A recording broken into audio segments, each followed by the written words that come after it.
Hi, my name is Catherine Went with Syscon, and thanks for taking a moment of your time. Today I wanted to share with you some renewed interest we've seen in the equipment module, which is also for indirect costs for Sage 100 Contractor. So if that's not you, thanks for checking in. We'll catch you next time.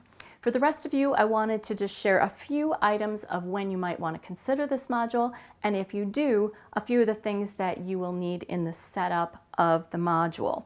It is number 8 off the main menu, so if you double click on it, it is an add-on module. If you can get past that first click, that means you already have the module, otherwise it can be activated.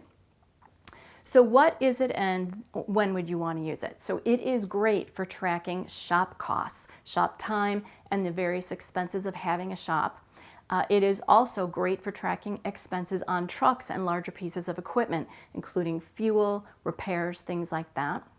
You can charge company-owned equipment to a job at a cost recovery rate per hour, per day, things like that.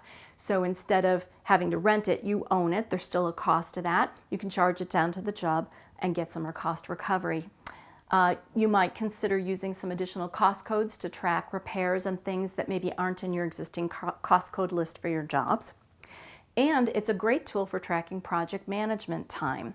So maybe your project managers don't take the time to put how much time they spend on each and every job, but they're an integral part of running your jobs and therefore could be in that indirect module.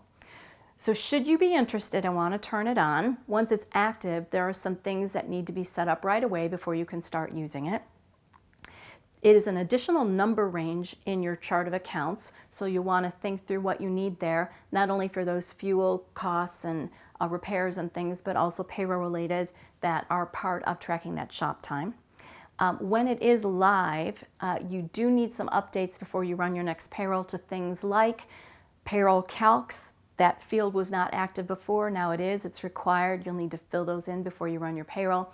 The employee position screen, there are a few other things that need some attention right away.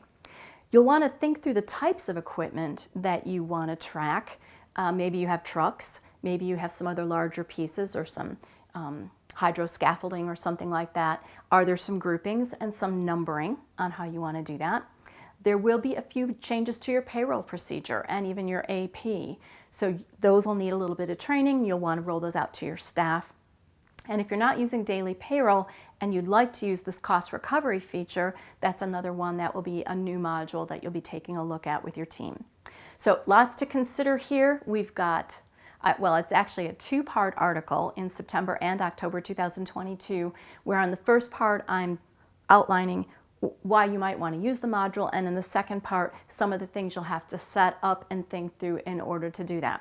So there's additional notes in this section below the video here, and of course extensive information in our newsletters. And we're available to help if you'd like that instead. Thanks for your time, and hope you have a great rest of your week.